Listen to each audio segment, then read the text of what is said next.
Boa noite, eu sou a Suzana. Eu vim mostrar para vocês hoje o meu trabalho referente ao estágio obrigatório. Eu peguei como área de concentração as metodologias de ensino e o meu tema foi as metodologias de ensino na educação infantil. Eu escolhi esse tema que é para a gente conseguir entender como que funciona na prática todos os métodos que a gente aprende e também para conseguir ver as dificuldades que ele vem mostrando no dia a dia e conseguir resolver isso sem que a criança perca o interesse, fazendo com que ela queira mais participar da aula.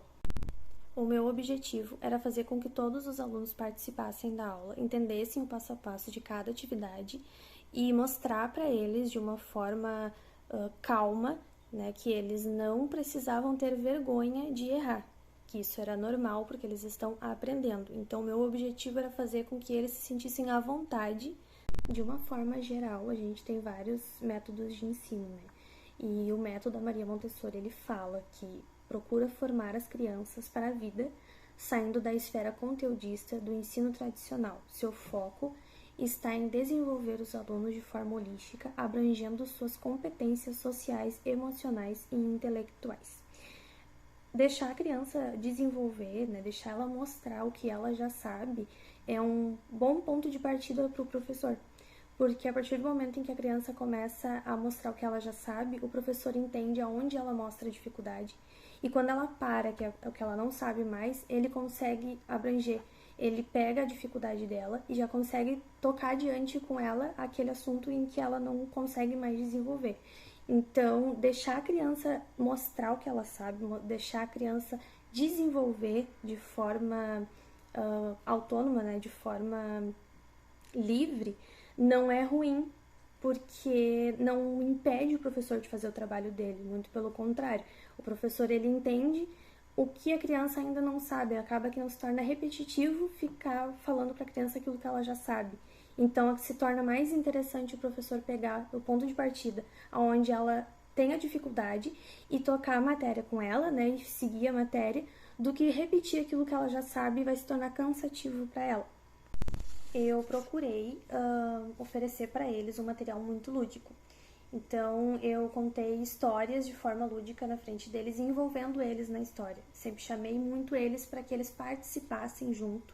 Então, isso funcionou bastante porque eles interagiram muito com as histórias, com a aula, eles faziam perguntas e uns para os outros, às vezes, para ver quem que estava sabendo mais sobre a história. Isso foi uma coisa que a gente fez, um desafio que a gente fez dentro de sala mesmo. Foram técnicas que eu acabei usando para aprender, né, a atenção deles, para realmente conseguir o meu objetivo, que era todos participarem da aula, né, que era todos ficarem atentos e aprenderem. Então, deu super certo, eles estavam realmente muito atentos, eles queriam ficar atentos, né, às perguntas, queriam saber mais sobre a história. E depois que eu terminava todas as atividades, depois que eu terminava a aula, antes de liberar eles, eu sempre fazia perguntas em cima daquilo que a gente tinha feito. Por quê? Porque eu queria realmente saber se estava dando certo a forma que eu estava trabalhando com eles, se eles realmente estavam aprendendo. E todo dia que eles chegavam em sala, eu sempre retomava um pouquinho do dia anterior para dar mais uma reforçadinha. Então, foi muito assim gratificante ver que eles realmente conseguiram chegar no objetivo. A escola em questão é o Padre Reus, localizado em Sapucaia. Eles não são uma escola muito grande, por isso que eles têm uma extensão das turmas de educação infantil no Vila Prado. E a turma que eu estagiei ficava no Vila Prado.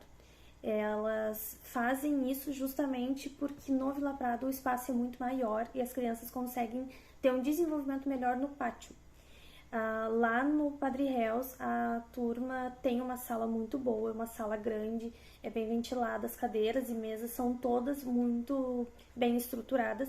Tem brinquedoteca, tem laboratório, tem quadra e um saguão bem grande onde as crianças conseguem fazer as atividades fora da sala de aula. É diferente daqui do Vila Prado, porque aqui no Vila Prado eles têm pracinha. né? Eles têm esse momento de contato com um pátio, com terra, com grama, pracinha em si, que lá no Padre Reus não tem. Então, justamente por isso que eles fizeram essa extensão. Então, 2 turmas de educação infantil ficam nessa escola como uma extensão. Todos os professores que têm contato com as crianças, eles têm uma formação superior, seja ela em andamento ou completa. O professor mais antigo que tem lá, ele tem 20 anos de experiência na área e faz 15 que ele está na escola. E o mais novo faz 20 anos que está na área e 6 na escola. Então, todos os professores, eles estão sempre buscando mais conhecimento. Aqueles que já são formados, né, que já têm a graduação, estão fazendo um pós, e tem 2 professores que precisam terminar a graduação em doutorado. Estão fazendo doutorado, e então as crianças estão bem amparadas. Em casos de qualquer necessidade que elas tenham, os profissionais estão muito bem preparados para lidar com elas. Dentre todas as perguntas que eu fiz para o professor, né, a que mais se destacou, assim, a que mais teve uma resposta mais certa, concreta, foi quando eu perguntei para ele qual era a maior dificuldade que ele via em sala de aula. E ele disse que a maior dificuldade dele é quando ele vê que o aluno precisa de um acompanhamento, porque ele vê que o aluno mostra alguns traços de algum transtorno, só que a família não dá esse retorno. A família entra em negação ou simplesmente não dá um retorno para ele. Então, quando ele vê que o aluno precisa de um apoio e a família não dá esse retorno para ele, dificulta, porque às vezes o aluno não consegue acompanhar a aula e ele não sabe até onde ele pode ir adaptando atividades para o aluno, porque ele não sabe qual é a real necessidade do aluno. Então, ele disse que o maior dos problemas é isso, né? E às vezes até junto com os próprios colegas de trabalho, porque o que ele disse é, nem sempre uma mão lava a outra. Então, às vezes, quando tu divide sala, tu precisa de um apoio, né? Aí a professora que vai substituir já faz uma forma diferente de trabalho, daí já tira a criança da rotina dela e isso acaba prejudicando. Ele me explicou que isso são pessoas trabalhando de formas diferentes, né? Cada um vai fazer o seu trabalho da forma que acha mais fácil, né? Da forma que acha mais simples de fazer, mas que ele disse que tirar uma criança da rotina que ela está acostumada não é bom. E que quando isso acontece com uma criança que precisa de um tratamento, que precisa de um acompanhamento e não tem isso, acaba se tornando pior, porque não é sempre que eles aceitam essa rotina, né, de trocar de rotina no caso, né. Então ele falou que a maior dificuldade é essa, é a falta de apoio familiar, né, na questão quando os alunos mostram algum transtorno, e os colegas entenderem, né, a necessidade, a real necessidade daquela turma, de quando vir substituir, manter a rotina, pode fazer a atividade que tu quiser, mas manter a rotina, para que os alunos não fiquem confusos. Fazer esse estágio foi importante, sim, muito importante, porque ver o dia a dia do professor dentro de sala de aula mostra pra gente que a gente vai entrar tentando dar o nosso melhor, fazendo um plano de aula bom para que as crianças se desenvolvam bem, mas nem sempre a gente consegue chegar no objetivo justamente porque não tem apoio de todos os lados.